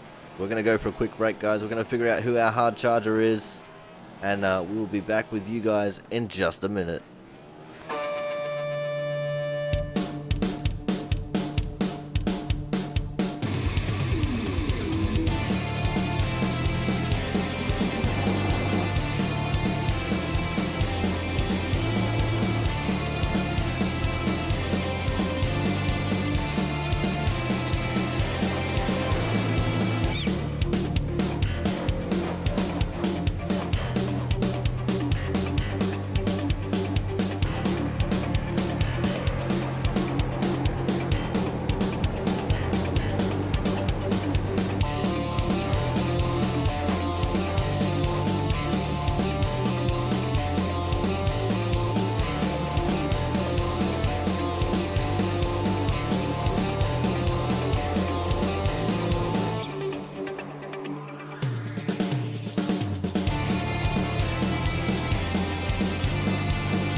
Alrighty guys, we are back, and rather than starting out with our hard charger reveal, we're going to be kicking things off with our top 3. And third place here today, as you can see on the screen, is going to be the 50 car of Christian Bud. Christian, you were very dominant early, but these two new guys that we got in the league, they gave you a little bit of a whooping here towards the end of the race.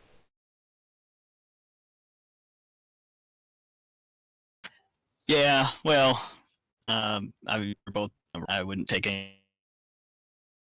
anything away from them. Really, it kind of came down to a couple things. I lost my track position when we had the pit stop. I stayed out too long, and then just kind of couldn't really get going there. It seemed like every time I'd start to work my way back up, another caution would come, and then we'd pit, and I'd lose a spot or whatever would happen. So that was just kind of how it went. And then one of those restarts, I got in the wall a little bit, damaged the car a little bit, and after that, it was. I mean, it was so tight competition-wise with those two guys already. So then to try and, keep up with the damaged car was just that much. Well, yeah, well, having a look at that long green flag run, and you were definitely looking very comfortable for that entire run. We noticed very early that looked like you were trying to look after your tires a bit, not sliding the car as much as a lot of the other people were. Were we pretty bang on with that? Were you trying to look after your tires throughout, all the restarts? Yeah, in the first run, I definitely was. I thought we could make it on one stop, so I thought I was going to have to go 70 laps, and then if I had realized that that wasn't the case, I probably would have run a little bit harder. But it was really hard to tell because Parker was pretty much there the whole time, so I didn't really feel like I could let up all that much. And then eventually he got an opportunity to get around me, and at that point, I was just kind of trying to hang with him close and figured out that the pit strategy I had was not right. So pitted, and I don't know what was going to happen from that point, but then the yellow came out and it didn't matter anyway. Well, one thing is for sure, man. We've seen you return to the dominant form that you showed last season in the B cars.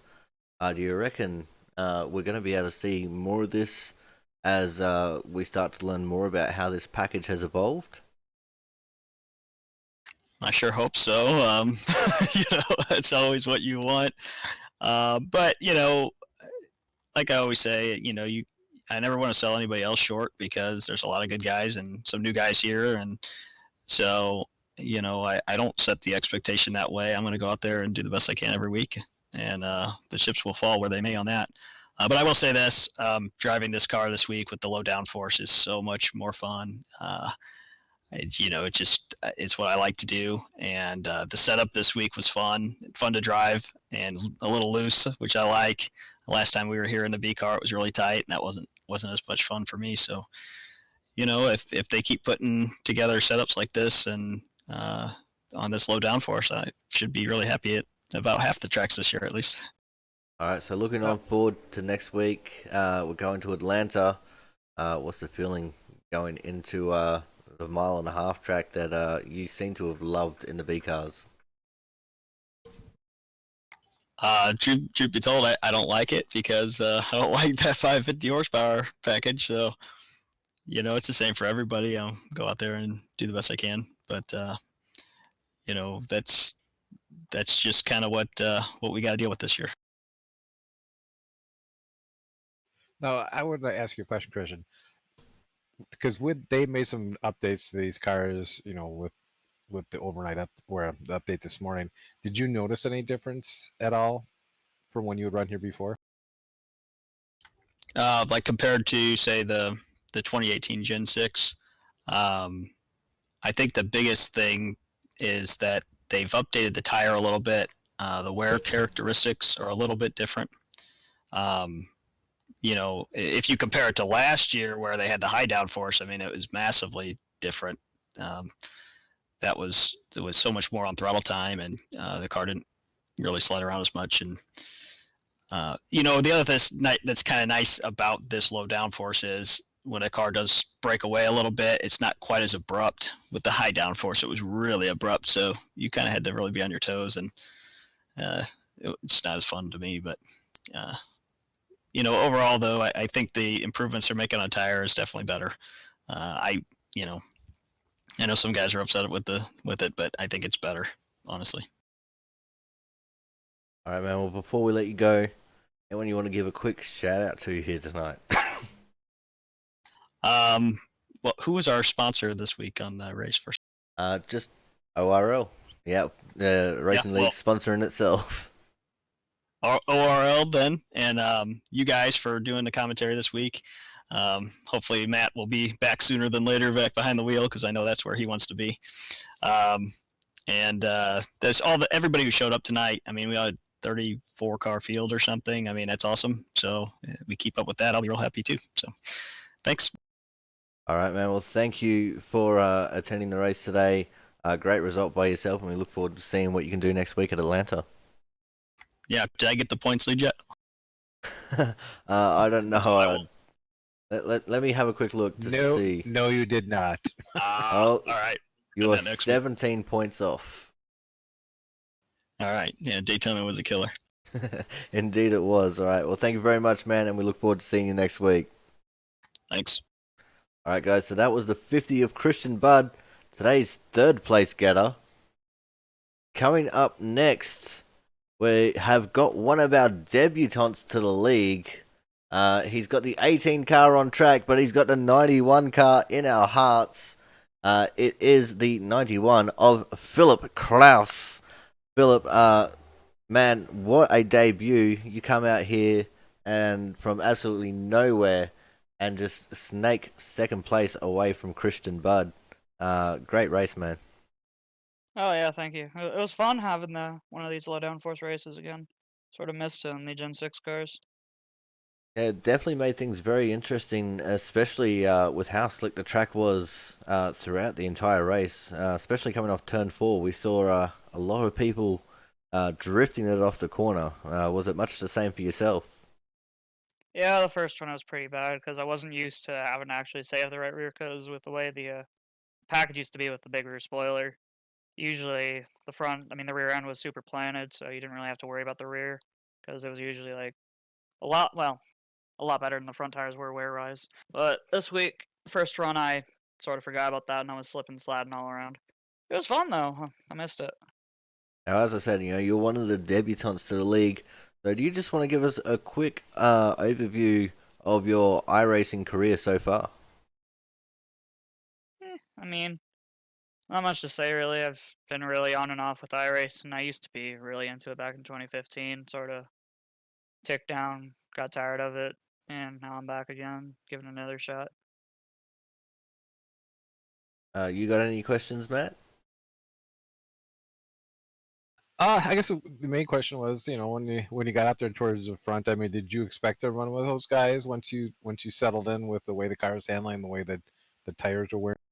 I mean, I don't really know what I was expecting. When I was up there, I was like, maybe I can hang with them. And then that last run there, Parker just showed me how bad I was and ran away with it. I'm surprised I was able to hold off. Forget his name. Christian. Chad? Christian? Okay, my bad. Yeah, I was lucky to be able to hold off Christian because he was definitely quicker than me, I think. I was just able to run the right line to be able to keep him behind me. Did you have any when you were, I guess further in the race, did you have any trouble passing people, or was it tough out there to get a good run to get past people? I didn't have as much problems near the end of the race once I started saving the right rear because I was able to get the drive off the corner on him. But the first run, it was really hard to get past people because they were getting the drive, and I just couldn't form a run up to get past them. All right, man. Well, before we let you go, anyone you'd like to give a quick shout out to here tonight? The guys at Output for putting this race on. It was pretty fun. All Really right. enjoyed it. All right, man. Well, welcome to the league. Congratulations on getting a podium straight away, and we look forward to seeing what you can do next week at Atlanta. Yep, thank you. All right, guys. So that was Bill Kraus in a 91 car, finishing in P2 here today. And coming up next, we have another league debutant, and I've probably been butchering his name, so we'll get the clarification on that. We are, of course, talking to the 54 car of Parker Retzlaff. Did I say that right? Close enough. Close enough? It's Retzlaff. Retzlaff? Yeah. All right, I'll remember that for next week. Sorry, I've been butchering your name the entire race. But man, Good. one hell of a race by you. You were battling it out with Christian for pretty much the entire time there. What was it like from your perspective? Yeah, I was just trying to. I joined with zero practice. So I was just trying to stay with him and just be able to be even close to him when we did green flag pit stops, and I was just able to be there. You know, Christian said that the deciding factor there was when that second caution came out in the middle of the race, because you'd pitted so much earlier than him, he lost the track position on you, and that's really what kind of sealed the deal there for him. Do you think it was about right of an assumption there? Yeah, we were like, I pitted a couple laps earlier, and when I came out, I was 6 seconds ahead of him after he pitted, so that really helped me out. And then we had that yellow, and somebody took 2 tires, and I just got the lead in turn one, and they had to battle with him, so that helped me a lot. Yeah, well, it was definitely a very interesting race from a strategy standpoint there. Jordan Lee taking the two tires. But let's talk about you for a second because you're a league debutant. Do you want to just give us a quick little overview here of your iRacing career so far, just to give the guys at home a little bit of an idea on yourself? Well, I've been playing iRacing for like 6 years. I have been into it for like really into it for probably like 3 years. I was sixth overall in iRacing for Oval for iRating for a while. I'm 12th now. And I also race NASCAR ARCA series in real life. That is pretty incredible.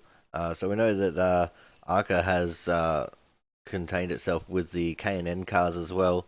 So having a look at the new damage model with the K&N cars and the tire model, how do they compare to the real life counterpart of ARCA?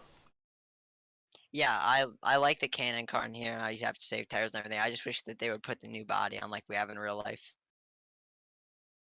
Well, that would definitely help for sure.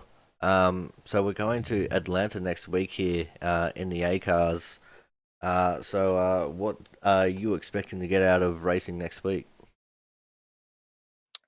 Um, I I don't even know if I'll be here. I have to leave for uh an ARCA race next week. Oh, that is unfortunate, but you know, you're definitely impressing so far, and coming out with a win on debut. I think only Christian Budd managed that previously before you. So you're definitely in some very good company there, racing with us here in Output Racing League. Yeah, it was a lot of fun. I've been looking for a good league, and I think I found one. Well, we hope that you do stick around, man, because watching you race is absolutely fantastic. As we can actually see you coming in for your green flag stop now in the replay here. So let's talk about that green flag stop. You came in a couple laps earlier than Christian, as we already alluded to. But what was it like trying to get down and onto pit road? Because we know on old tires that can sometimes get really sketchy, especially with such a slick track surface. Yeah, I was just trying to not mess Christian up or do anything that could screw both of our races up. So I just tried to get big enough of a lead before I tried to get the pit road. But I just tried to be smooth with it, getting to pit road, and it really worked out. All right, man. Well, anyone you want to give a quick shout out to before we let you go here tonight? Just my friend Jacob, who was in the race but got taken out early. He is usually the one who takes care of all my stuff on iRacing. I really appreciate it, and just everyone that is on my team with me. All right, man. Well, thank you very much, and we look forward to hopefully seeing you next week. If not, then good luck in your upcoming real life races, man. Thank you. All right, guys. So that was today's winner. And I'm not going to say his name again because I'm just too embarrassed already. Oh, that's terrible. And Matt, Oh, yeah, that's standard for you. it is. Now, we were going to do our hard charger right now, but we seem to have lost him again here, Matt. Yeah, it looks like he dropped back out. He dropped out once before, so I don't know if he's got connection issues or he's got some other stuff going on. Alright, so what we might do then is we might just wrap this up. We'll give a quick little shout out to him though. So our hard charger for today is actually going to be the 101 car of Christopher Spencer, another new guy to the league, but he's definitely been impressing us, especially as of late. Caught up in a couple incidents earlier on in the season, but he's been looking pretty strong when he's not getting mixed up with some of the other guys there, Matt. Yeah, he's definitely. I think there's a couple races there I've been around him, and he's definitely got some speed. He's had some bad luck. Hopefully that turns around for him. Well, we can only hope as his career moves on forward. And you know what? I think this will actually end it for us on behalf of Matt Burgess, my commentating partner here, Jaron Sanchez, and the rest of the Output Racing League. We'd like to thank you guys for coming out and watching us here today. And we look forward to seeing some of the drama next week at Atlanta, in which we will be joined by Matt Burgess here in the commentary booth again, as he is serving out his self-imposed penalty of 2 week suspension. So guys, until next time, make sure you stay safe out there, keep the racing on the track and off the roads, and we'll see you guys next time.